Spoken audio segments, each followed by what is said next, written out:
Namaste. In today's marketing short, we will be discussing what is the ideal number of call to action button a landing page should have.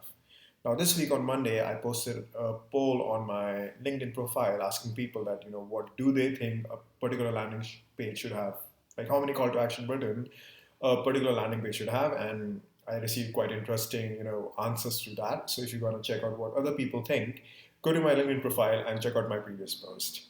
Now, in this marketing shot today, I will be discussing my experience with call to action buttons and what I believe should be the ideal number of call to actions on a particular landing page. Now, we have to approach the situation in two ways. The first is for a service-based business, and the second is a product-based business or aka e-commerce business these days.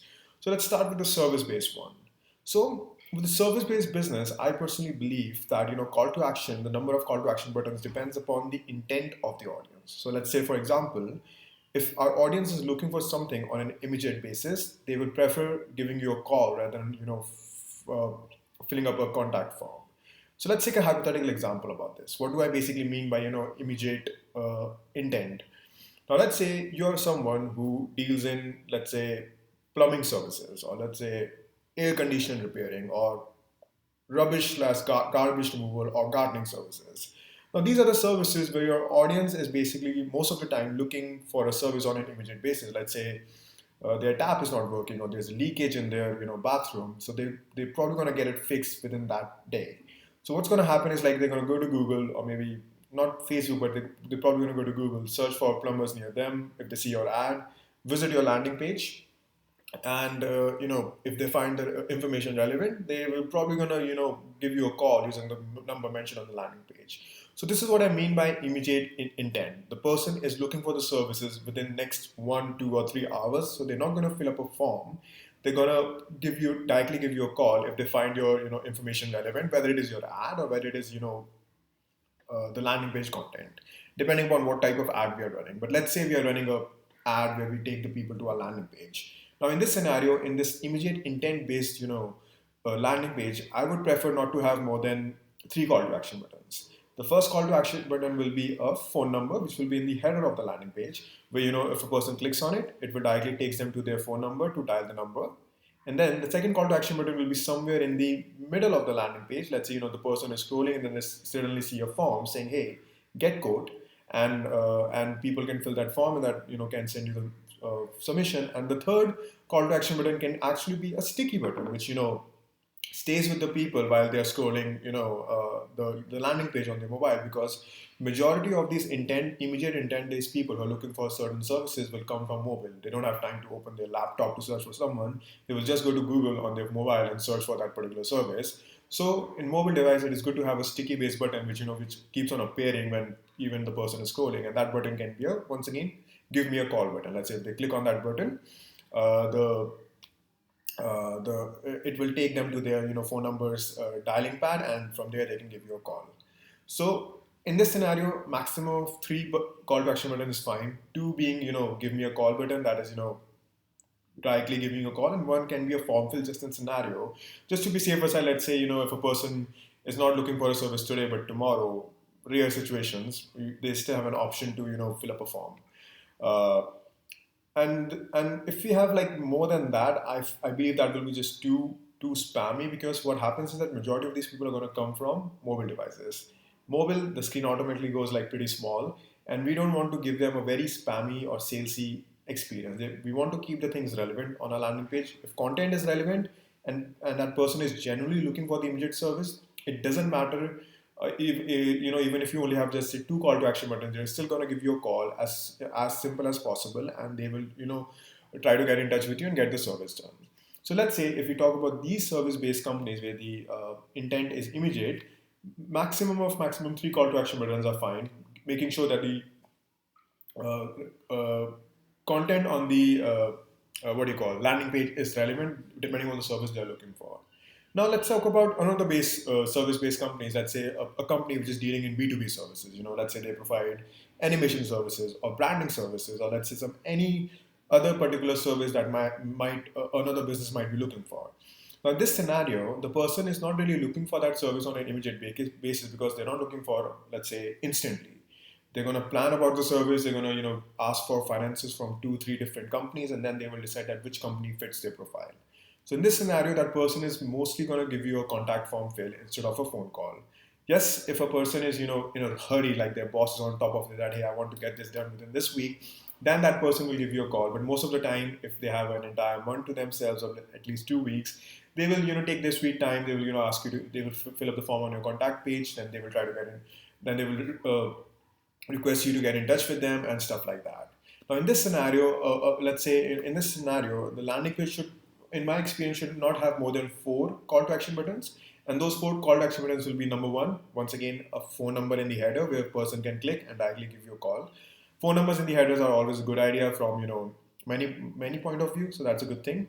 Then our standard practice having a code form, or let's say get in touch form, on the first section of the landing page. So when, when a person suddenly visits the landing page, the first thing they're going to see is the mobile number in their header, then some 2 or 3 liner text saying what service we are offering, and then there will be a get in touch form which people can fill up. Now, the third call to action button can be actually somewhere in the middle of the landing page. Let's say, they are scrolling your landing page, and let's say after 5 or 6 seconds, they see in the middle another call to action button that can either be get in touch, or maybe your lead magnet that, hey, get free code or get free audit or stuff like that, or check out our sample case studies or stuff like that. So if someone clicks on it, once again a form pops up and they can fill up the form and check your case study and stuff, etc. And then the fourth can be actually in the last, in the footer. Once again, it can either be a phone number, or let's say another contact form fill, because in service-based industries like these, where we are providing B2B services, form fills is the majority of the specific type of inquiry that people usually fills up, in my personal experience. So that's why we can have either a mobile number or another contact form fill in the footer. I will not recommend having, let's say, something, let's say a splashy, pop-up banner appearing after 5 or 6 seconds on your landing page, because that really looks weird. I mean, if people are scrolling, sometimes what happens is that when they're from mobile, they just scroll quickly just to see what is happening, even without reading the content. And what happens is, like, when they quickly scrolling, suddenly a pop-up banner appears once again in their face saying that, hey, get in touch with us and blah, blah, blah, blah. That's not going to work like that. As I say, I like to keep my landing pages simple, call to action simple. I want to give them a smooth experience. And if a genuine person is actually looking for that service, they will fill up any of those contact forms, whether it appears at the bottom or on the top or on the middle. I don't have to keep on flashing them with, my sticky buttons or, my slider buttons or my notifications and stuff like that. Because I don't just focus on the quantity of leads, but I focus on the quality of leads. And the quality of leads only increase when we are not focused on increasing the leads, but trying to increasing the quality. Because the quality leads will always get closed faster than the irrelevant leads. Or I will say, when we just focus on having too many leads, in marketing, a lot of time people say that I want to increase my leads, I want to increase my leads. But what they don't pay attention to is that, increase in leads doesn't always mean that the business will also increase. If the leads which have been increased are not of relevant or are not of good quality, then it's a loss-making game for us, because eventually it will increase our end cost per closure, like the end sales closing. So it is really important to make sure that even if you want to scale our lead quantity, it should be done in a way that it doesn't hamper with the quality of the leads, and the end result should be the cost per closure being coming down instead of going up. So this is about service-based industry. So let's talk about a product-based industry where, let's say, we're providing e-commerce services, not e-commerce services, but let's say e-commerce. We run an e-commerce website. We provide us some sort of product. In this scenario, I will not recommend having more than 2 call to action buttons, and these 2 call to action buttons can be: number 1, add to cart, and number 2, buy now. If I emphasize once again, if our product page has all the relevant information that people actually need to make a logical decision whether that product fits them or not, then it doesn't matter whether we don't have a call to action button, in our stickiness or, some, pop-up appearing on their face. If that person is generally looking for that product, it will, they will click on add to cart or buy now and directly buy that particular product.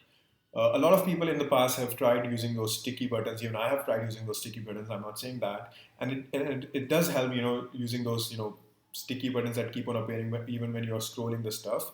But the challenge is that most of the time in that scenario, I have faced a situation of a lot of returns of the products. Like, if 100 people are buying from my store, out of those 100 people, at least 40 to 45 people were actually returning the product because they felt like, okay, this price is too much, I have changed my mood and stuff like that. So that's why in e-commerce, I don't like to give a lot of call to actions, because I just want to make sure that only those people proceed further who have actually shown an interest and are actually looking to buy that particular product in the market. Because for that, if our landing page is relevant, if our it has all the information, the images are good, our product reviews are good, then it doesn't matter for the person to scroll back up and click on add to cart or buy now and proceed to the checkout page. So if I conclude this entire thing in a scenario, the most important thing about us is to understand the intent of the audience. Let's say if you're in the service-based industry, if the person is looking for the service on an immediate basis, they're gonna look for, let's say, calling now you right now and stuff like that. And if they're in a product-based service, of course, sorry, not product based, but product based, business, they are just looking to add to cart or checkout initially. So, in my experience, the ideal number of call to action buttons, let's say in the service based businesses, should not be more than four, and in the product based businesses, should not be more than two. And once again, the entire structure of this depends upon what sort of content we have on our landing page. If we have all the relevant content, that a person needs to actually make a sound decision, they will go ahead and use the call to action button. And if our landing page doesn't have all the information, then it doesn't matter how many call to action buttons you're going to do. A genuine person is never going to fill up the form or give you a call. Remember, focus on the quality of the lead rather than the quantity of the lead. As a marketing, we always feel like, oh, I've given you 100 leads, but what happens, it doesn't matter if you give a client 100 leads, or or give a company 100 orders. If their actual closure is pretty less, let's say out of those 100 leads only 10 people are closing, that's not a good closure rate. Out of those 100 products, 40 or 50 of those products are getting returned back, that's not a closure rate. So you have to be very careful in understanding what KPIs you are measuring, and based on that you have to make changes on your landing pages and make sure that the quality of people coming is good, the quality of inquiries or the quality of orders you're receiving are of genuine. And there is no rule of thumb how you can check that. This all comes from practice, experimentation, and review. So this is it for today's marketing shots. See you in the next one. Cheers.